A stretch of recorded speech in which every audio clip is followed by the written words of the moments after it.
Hello बच्चों, मैं Mrs Dean Lalbagh girls inter college से एक बार मैं फिर से सभी बच्चों का अपने लालबाग गर्ल्स इंटर कॉलेज के यूट्यूब चैनल पर स्वागत करती हूँ। क्लास 10 के लिए फिजिक्स का फर्स्ट चैप्टर हम लोग चल रहे थे, प्रकाश का परावर्तन तथा अपवर्तन। उसी का नेक्स्ट टॉपिक हम लोग लेके चल रहे हैं आज फिर से। उत्तल दर्पण द्वारा प्रतिबिंब का बनना। फिर से मैंने आपके सामने एक दर्पण बना दिया। यू नो वेरी वेल, अब तो अच्छे से समझ में आ रहा होगा क्योंकि रोज़ हम इसी चीज़ पे कर रहे हैं कि आप हल्के हाथ से कोई भी एक त्रिज्या लेकर के प्रकार की सहायता से एक वृत्त बना देंगे, लेकिन वो वाला आर्क जितना आपने दर्पण बनाना है उसको डार्क कर लेंगे, बाकी को ऐसे लाइट उसमें छोड़ देंगे। तो ये क्लियर हो जाएगा कि इतना मैंने पूरे गोलीय दर्पण से इतना वाला हिस्सा काट लिया है। अब ये देखिए, पॉलिश मेरी अंदर की तरफ है, बाहर की तरफ क्या हो गया, उभरे हुए तल हमारा परावर्तक तल है। तो ये वाला दर्पण बन गया उत्तल दर्पण, ठीक है। और इस दर्पण के द्वारक का नाम हमने जैसे लिखते हैं M1 M2 कर दिया, और द्वारक के मध्य बिंदु को हम लोग ध्रुव कहते हैं, जिसे P से प्रदर्शित कर दिया, ये P है। और आपका जो सेंटर हो जाता है पूरे गोलीय दर्पण का, वो वक्रता केंद्र हो जाता है। P तथा C के बीच में हमेशा फोकस बिंदु होता है F, ठीक। अब हमने आज शुरू करना है उत्तल दर्पण के द्वारा प्रतिबिंब का बनना। तो ये कॉमन है, जैसे कि अभी कल तक हम लोग यही सब करते आए, लेकिन अब प्रतिबिंब का बनाएंगे हम लोग। तो प्रतिबिंब बनाने के लिए वही वाली दो बातें आपको याद रखनी है। नंबर 1, जब हमारी किरण मुख्य अक्ष के समांतर चले या फोकस से होकर चले तो वो किस तरफ जाएगी, और दूसरा था कि जब वक्रता केंद्र से होकर जाती है तो कहाँ की तरफ जाती है। उन्हीं बातों को याद में रखते हुए आज हम लोग सीखेंगे।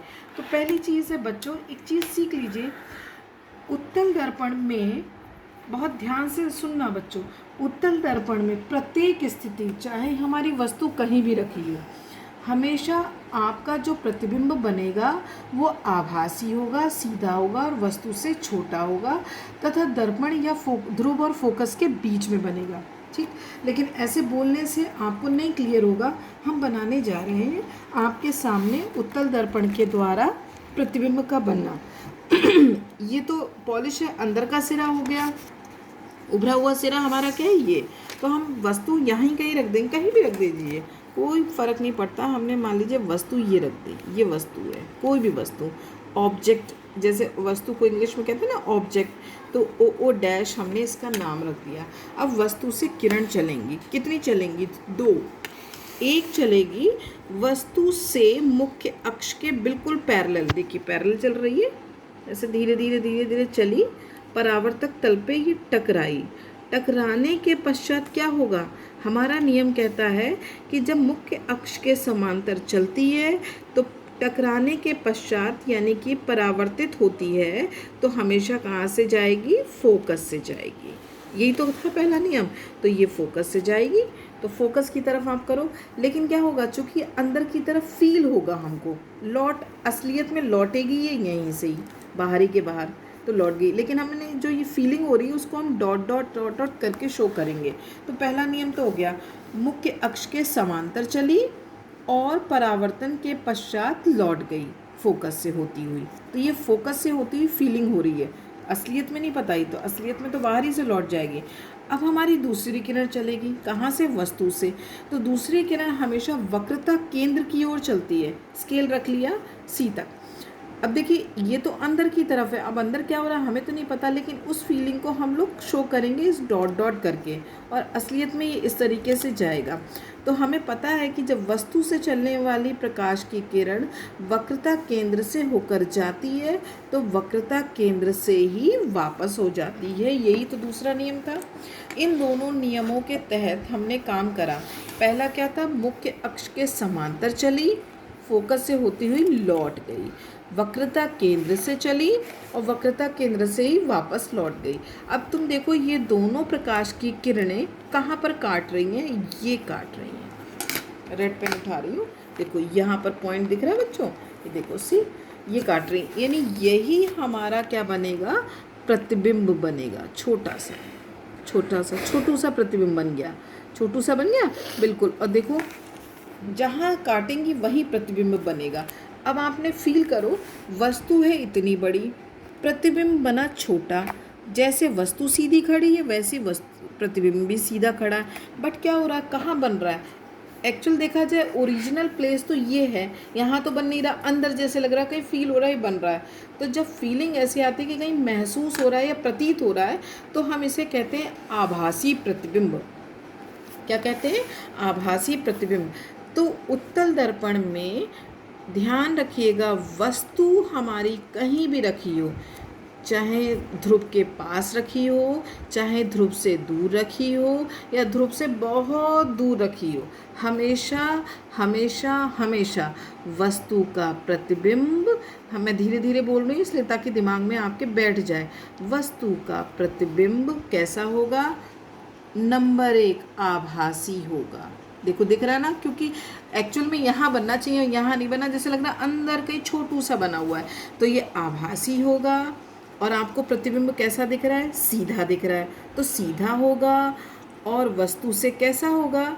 वस्तु से, देखो बोलो, हमेशा छोटा होगा, वस्तु से छोटा होगा। तो आपने ये चीज़ें देख के बतानी, रटने की ज़रूरत नहीं है।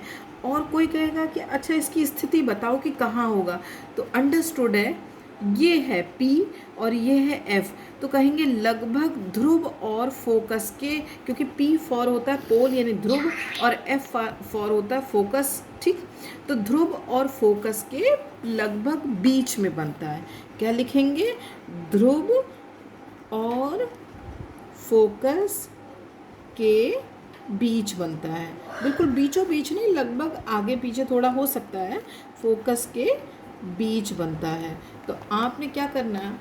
कुछ रटा नहीं, सिंपल आपने जो 2 तरीके थे किरण के चलने के, पहले क्या था, ये हमारी है वस्तु ओ डैश, यहीं से किरणें चलेंगी, एक बार मुख्य अक्ष के समांतर और एक बार वक्रता केंद्र से होती हुई। तो नियम हमने सिखाया था कि जो वक्रता केंद्र से होकर जाएगी तो परावर्तन के पश्चात वक्रता केंद्र से ही लौट जाएगी।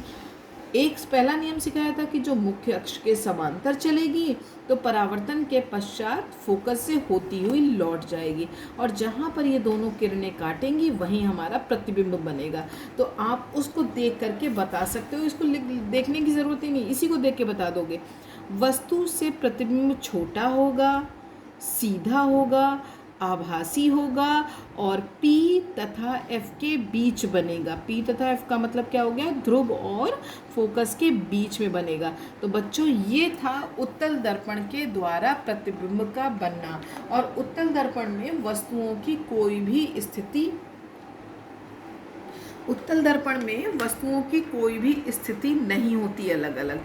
यानी कि कहने का मतलब यह है कि उत्तल दर्पण में प्रत्येक स्थिति के लिए, क्योंकि उत्तल दर्पण में आप चाहे पास रखें वस्तु या दूर रखें या बहुत दूर रखें, तो क्या होगा, हर प्रत्येक स्थिति में हमेशा वस्तु का प्रतिबिंब छोटा होगा, वस्तु से सीधा होगा, और क्या होगा, ध्रुव तथा फोकस के बीच में ही बनेगा, और सबसे जो इम्पोर्टेंट बात है, हमेशा आभासी ही बनेगा।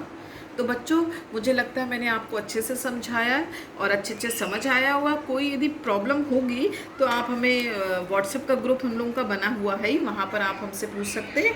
तो ये आज के लिए उत्तल दर्पण के द्वारा प्रतिबिंब का बनना है, तो सभी बच्चे इसको फेयर कॉपी में इसी तरीके से बना लेंगे और लिख लेंगे। तो अच्छा बच्चों, आज के लिए इतना ही काफ़ी है। Okay, bye bye, thank you.